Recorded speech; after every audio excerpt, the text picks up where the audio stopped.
మగవాళ్ళు ఫినిష్ చేసేసుకోండి వాళ్ళ లైఫ్. మంచి మంచి capable highly educated well earning మగవాళ్ళు. మన ఇండియాలో ఒక మగవాడి జీవితంది అన్నిటికంటే ఎక్కువ అన్నిటికంటే పెద్ద దరిద్రం ఏంటంటే రెస్పాన్సిబిలిటీ. వాడి ముఖం పైనే అంటారు, అరే దరిద్రుడా ఫాల్తుగా. My dear buddies, welcome back to Vikas Rajmala Telugu. So ఈ వీడియోలో మనము మాట్లాడుకోబోతున్నాము అబౌట్ ఒక మగవాడి జీవితం.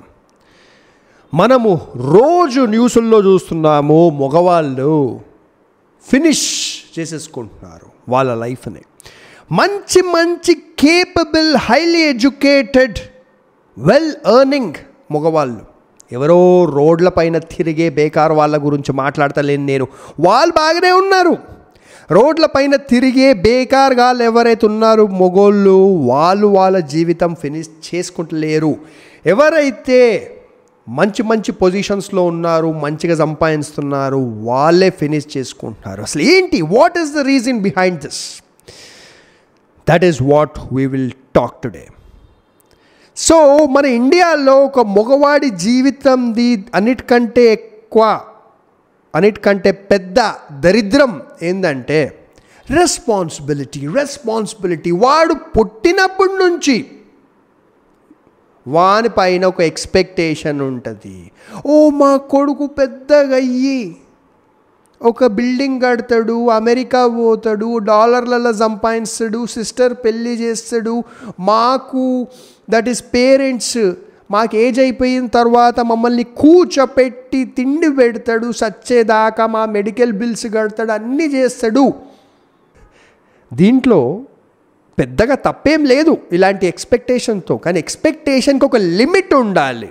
లిమిట్ లేని ఎక్స్పెక్టేషన్ ఉన్నప్పుడే అది టార్చర్ అయిపోతుంది. సో ప్రపంచంలో ఎక్కడ కూడా మగవాడి పైన ఇంత ప్రెషర్ అనేది ఉండదు, ఇండియా తప్ప. ఇండియాలో లేడీసు పేరుకే అంటుంటారు మగవాళ్ళు మేము ఈక్వల్స్ అనేసి. కానీ ఒక్క లేడీ చూపియండి అంటే ఉంటారు, ఉండరని కాదు, కానీ చాలా తక్కువ మంది, వేలల్లో ఒక్కరు ఉంటారు ఎవరైతే తన mother father responsibility life long తీసుకుంటుంది, ఎవరైతే వాళ్ళ బ్రదర్ రెస్పాన్సిబిలిటీ లైఫ్ లాంగ్ తీసుకుంటుంది, ఎవరైతే వాళ్ళ పిల్లల రెస్పాన్సిబిలిటీ లైఫ్ లాంగ్ తీసుకుంటుంది, ఎవరైతే హస్బెండ్ రెస్పాన్సిబిలిటీ కూడా లైఫ్ లాంగ్ తీసుకుంటుంది. ఇలాంటి లేడీ చూపియండి నాకు.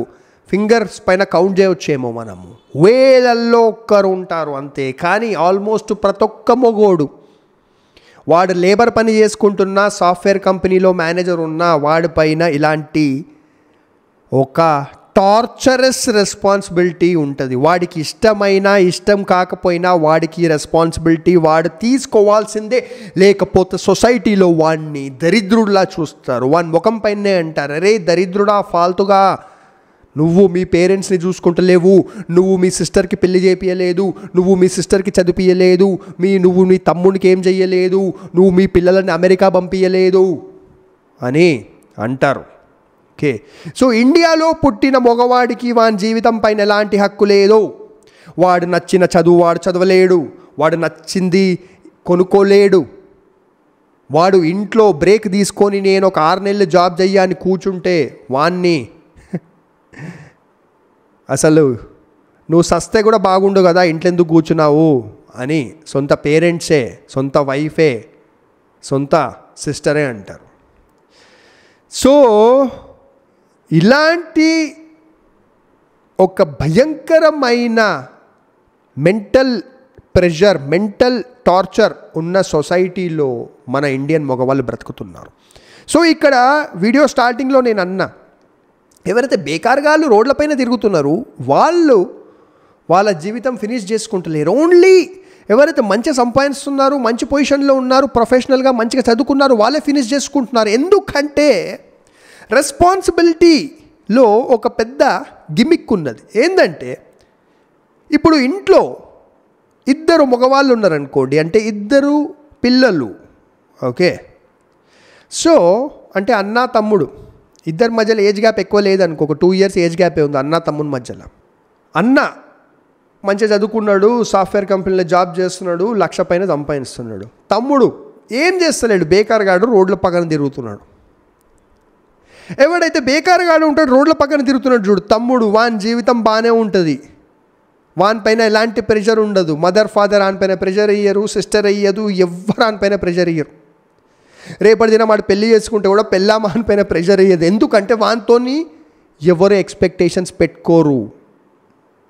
వాడు కూడా ఎవరికి ఏమైనా చెయ్యాలని ట్రై చెయ్యడు. ఎవరు వాడిని తిడితే కూడా వాడు తిట్టుకుంటే తిట్టుకోండి, అరే నువ్వు బేకార్ కానివిరా, ఏం చెయ్యవు అంటే, అవును నేను బేకార్ కానే, అయితే ఏంది అంటున్నాడు. అర్థమైంది కదా.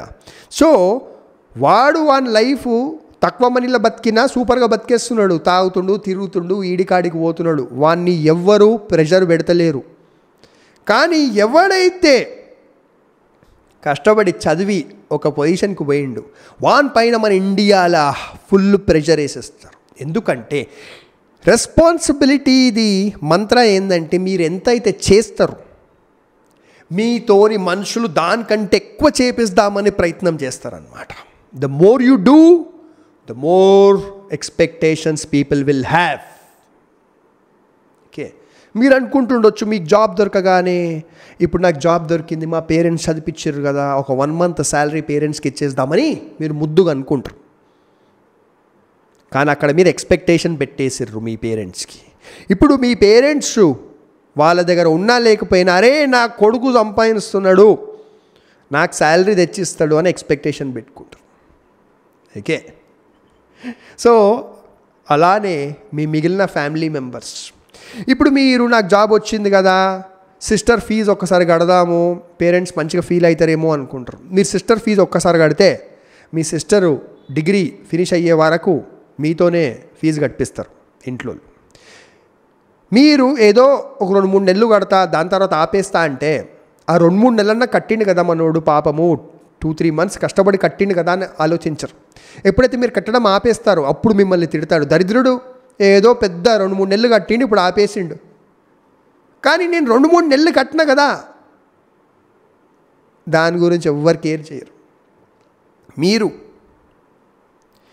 ఒక 5-6 years నాన్ స్టాప్ జాబ్ చేసి 5-6 years తర్వాత మీ జాబ్ పోయితే, మీకు వేరే జాబ్ దొరకడానికి టైం పడుతుంటే మీరు ఇంట్లో కూర్చుంటే, మీరు 5-6 years జాబ్ చేసారు కదా, సరే ఒక 6 నెలలు బ్రేక్ తీసుకుంటాడు, మంచి జాబ్ వెతుక్కుంటాడు అని మిమ్మల్ని ప్రేమతో ట్రీట్ చెయ్యరు. బేకార్గాడు ఎందుకు కూర్చున్నావు ఇంట్లో, పో తెచ్చుకో వేరే జాబు అని తిడతారు.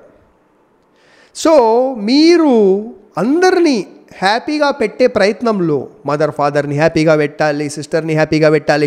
ఇంకా ఇండియాలో ఇంకొక దరిద్రం ఏంటంటే, సిస్టర్ మ్యారేజ్ చేసుకొని వాళ్ళ మ్యారేజ్ అయిన హస్బెండ్ వాళ్ళ ఇంటికి వెళ్ళిపోయిన తర్వాత కూడా ప్రతి ఒక్క ప్రాబ్లం మీకు చెప్తుంది, ప్రతి ఒక్క ప్రాబ్లం సొల్యూషన్ మా అన్న నాకు ప్రొవైడ్ చేస్తాడు, మా తమ్ముడు నాకు ప్రొవైడ్ చేస్తాడు అని ఎక్స్పెక్టేషన్ పెట్టుకుంటుంది.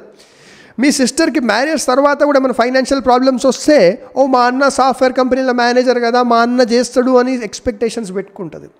ఇంతమంది ఎక్స్పెక్టేషన్స్ పూర్తి చేయాలంటే మీరు అంబానీ, టాటా లేకపోతే ఇలాన్ మస్క్ కావాలి. మీరు సాఫ్ట్వేర్ కంపెనీలో మేనేజర్ అయితే సరిపోదు. మీరు నెలకు 1,00,000 కాదు, 2 లక్షలు కాదు, 3 లక్షలు సంపాదించినా సరిపోదు. ఇంకొక దరిద్రం ఏంటంటే ఇండియాలో, లిటరల్లీ ఇవన్నీ నాకు తెలిసిన కేసులు, అందుకే మీకు చెప్తున్నాను నేను. ఇంకొక దరిద్రం ఏంటంటే ఇండియాలో, ఇప్పుడు నాకు తెలిసిన పర్సన్ ఒకడు ఉన్నాడు, ఇంతకుముందు అతను 50,000 సంపాదిస్తుండే per month take home, fine, not bad.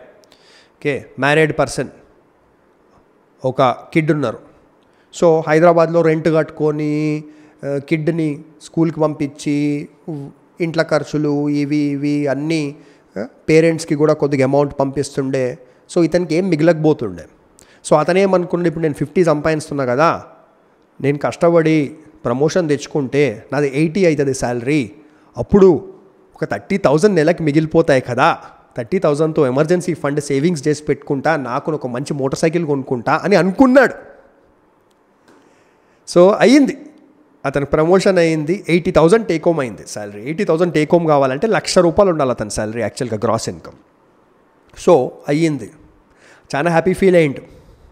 పోయి చెప్పేసుకున్నాడు అందరికీ ఇంట్లో, పెళ్ళాన్ని చెప్పుకున్నాడు, అమ్మా నాన్నకి చెప్పుకున్నాడు, సిస్టర్కి చెప్పుకున్నాడు, నా శాలరీ పెరిగింది, నాకు ప్రమోషన్ వచ్చింది, బొంగులా కలిసిపోయిండు. ఇతను ఏమనుకున్నాడు, ఇంట్లో వాళ్ళకి చెప్తే ఇంట్లో వాళ్ళు హ్యాపీగా ఫీల్ అవుతారు, షబాష్ అని ఇట్లా కొడతారు, కొట్టి ఆ 30,000 ఎక్స్ట్రా ఉన్నాయి కదా మంచిగా జమ చేసుకో నానా, నీకు మంచి బట్టలు కొనుక్కో, నీకు ఒక మోటార్ సైకిల్ కొనుక్కో అని అంటారేమో అని నేను అనుకున్నాడు. పెళ్ళాం ఫస్ట్ ఏం చేసింది తెలుసా, ఇప్పటిదాకా రెంట్ ఇంట్లో ఉంటున్నాం కదా, ఇప్పుడు ఫ్లాట్ కొనుక్కుందాము, ఎన్నేళ్ళు రెంట్ ఇంట్లో ఉండడము అన్నది. మనోడు ప్యాక్. ఫ్లాట్ కొనాలంటే రెంటు 10,000-15,000 అయిపోతుంది, ఈఎంఐ 50,000-60,000 ఉంటుంది. వాళ్ళ మదర్ ఫాదరు, ఓ నాన్న చాలా మంచిది, మాకు కొద్దిగా ఏదో తీర్థయాత్రలకు పోదామని ఎప్పటి నుంచో అనుకుంటున్నాము, కొద్దిగా మాకు ఒక టూర్కి పంపిస్తావా. మనోడు ప్యాక్. సిస్టరు, అన్నయ్య మాకు ఎన్నో రోజుల నుంచి కొద్దిగా బంగారం తాకట్టు పెట్టాము, అది విడిపించుకోవాలి, కొద్దిగా హెల్ప్ చేస్తావా అన్నయ్య. ప్యాకు. ఆ 30,000 ఎక్స్ట్రా వచ్చే దాంట్లో వీడికి ఒక 4-5 లక్షల ఇమ్మీడియట్ ఖర్చు పెరిగింది. సో అదే వీడు నాకు జీతం పెరిగింది అని ఎవరికి చెప్పకుండా నోరు మూసుకొని ఉండుంటే చాలా బెటర్ ఉంటుండే. ఇదన్నమాట. మీరు ఎంత వేరే వాళ్ళకు మంచి చేద్దామంటే కూడా వేరే వాళ్ళు మీ బాధను అర్థం చేసుకోలేరు. ఇండియాలో బిగ్గెస్ట్ దరిద్రం ఏంటంటే ఎదుటి మనిషి కష్టముని దానిపైన ఇంట్లో వాళ్ళ హక్కు ఉంది అనుకుంటారు. ఇప్పుడు వికాస్ గాడు కష్టపడుతుండు, రాత్రులు పగలు కష్టపడుతుండు, సాఫ్ట్వేర్ జాబ్ చేస్తుండు, యూట్యూబ్ ఛానల్ నడిపిస్తున్నాడు, అబ్బా ఎంత కష్టపడుతుండు, వాడికి నిద్రనే సరిగ్గా ఉండదు, ముఖం ఎట్లా అయిపోయింది అని అనుకోరు. పడతాడు, కష్టము పడాలా, మొగోడు, కొడుకు, హస్బెండు, అన్నయ్య చెయ్యాలా అట్లా అనుకుంటారు. సో దానివల్లనే ఇండియాలో మొగోళ్ళు ఎంత చేసినా వాళ్ళని ఎవ్వడూ అప్రిషియేట్ చేస్తలేడు, వాళ్ళ సొంత వాళ్ళే వాళ్ళని అప్రిషియేట్ చేస్తలేరు. ఒక్కసారి ఉద్యోగం పోతే వాన్ని రోడ్డు పైన బబుల్ గమ్ ఉంచేసినట్టు ఉంచేసి పడేస్తున్నారు వాన్ని.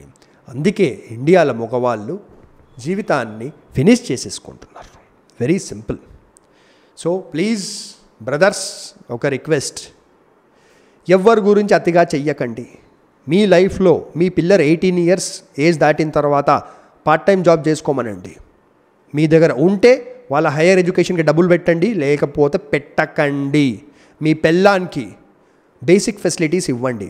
ఇల్లు, హెల్త్ ఇన్సూరెన్స్, నెలకొకసారి సినిమా, నెలకొకసారి రెస్టారెంట్, ఏదో పండుగకి బట్టలు, మీ దగ్గర రియల్గా చాలా ఎక్కువ క్యాష్ ఉంటే ఏదో జ్యువెలరీ బేసిక్ అట్లాంటిది. అంతేగాని మీ పిల్లానికి లగ్జరీ ఇవ్వాలని ఏ బుక్లో రాసలేదు. All right. అండ్ మీ మదర్ ఫాదర్కి మంచి హెల్త్ ఇన్సూరెన్స్ చేయించేసేయండి. అండ్ మీ మదర్ ఫాదర్కి ట్రిప్పులు పంపించే ఖర్చులు మీరు పెట్టుకోకండి. మీ పైన డిపెండ్ అయిన వాళ్ళు ఎవరైతే ఉన్నారో వాళ్ళ బేసిక్ వెల్ బీయింగ్ మీరు చూడండి, అంతేగాని వాళ్ళకి లగ్జరీస్ మీరు ప్రొవైడ్ చెయ్యకండి. టెన్షన్ పడి తొందరగా పడి లోన్లల్లో కార్లు ఫ్లాట్లు కొనకండి. పిల్లానికి కాస్ట్లీ జ్యువెలరీ కొనకండి. బంగారం రేటు పెరిగిపోతుందంట, నేను జ్యువెలరీ కొనుక్కుంటాను, మీ పిల్లం అనగానే 2-3 లక్షల జ్యువెలరీ కొనకండి. మనం వేసుకునేది జ్యువెలరీ ఉంటుంది కదా, ఆర్నమెంట్స్, అది ఇన్వెస్ట్మెంట్ కాదు. అది కొనగానే మళ్ళీ అమ్మనికి పోతే 30% రేట్ తక్కువ వస్తుంది దాంట్లో. నేను తర్వాత ఎక్స్ప్లెయిన్ చేస్తాను అన్నీ. అంతే. సో దయచేసి అందరూ ఇండియన్ మగవాళ్లకు పీస్ ఆఫ్ మైండ్ ఇవ్వండి, లేకపోతే మగవాళ్ళు మొత్తానికి రిబెల్ అయిపోతారు. మగవాళ్ళు మొత్తానికి రిబెల్ అయిపోయి ఎవడు సావు వాడు సావండి అని ఫ్యామిలీ మెంబర్స్ అంటే లాస్ట్కి మళ్ళీ ఫ్యామిలీ మెంబర్సే కష్టాలు అనుభవిస్తారు. సో ఎవరిని ఎక్కువ పుష్ చేయొద్దు, ఎక్కువ టార్చర్ చేయొద్దు. Live and let live. Thank you, take care. And if you want to talk to me, మీకు నాతో మాట్లాడాలని ఉందనుకోండి, మీ లైఫ్లో మన కష్టాలు ఉన్నాయి, relationship, career, love, so family issues, personal issues, you can talk to me. నేను డైలీ ఒక కన్సల్టింగ్ కాల్ తీసుకుంటాను, ఓన్లీ 1 కన్సల్టింగ్ కాల్. సో మీరు నాతో అపాయింట్మెంట్ రిజర్వ్ చేసుకోవచ్చు. ఈ వెబ్సైట్కి వెళ్ళండి, onewaytolife.com. onewaytolife.com. మీ మొబైల్ ఫోన్లో ఇప్పుడు మీరు ఈ వీడియో చూస్తుంటే సింపుల్గా డిస్క్రిప్షన్లో ఉంటుంది, లేదా డైరెక్ట్ టైప్ చేయండి onewaytolife.com. మొబైల్లోనే ఓపెన్ అవుతుంది వెబ్సైట్, చూడండి. ల్యాప్టాప్లో చూస్తుంటే ల్యాప్టాప్లో కూడా ఓపెన్ అవుతుంది. మొత్తం వెబ్సైట్ చదవండి. చదివిన తర్వాత దాంట్లో వాట్సాప్ ఐకాన్ ఉంటుంది, ఈమెయిల్ అడ్రస్ ఉంటుంది. ఈమెయిల్ పంపించాలంటే ఈమెయిల్ పంపించండి, లేదా వాట్సాప్ ఐకాన్ క్లిక్ చేయండి. వాట్సాప్ ఐకాన్ క్లిక్ చేస్తే మీ మొబైల్ ఫోన్లోనే వాట్సాప్ ఓపెన్ అవుతుంది. నాకు హాయ్ వికాస్ అని పంపించండి. ఒక అపాయింట్మెంట్ మనం రిజర్వ్ చేసుకుందాము, నేను మీతో మాట్లాడతాను. So take care, bye.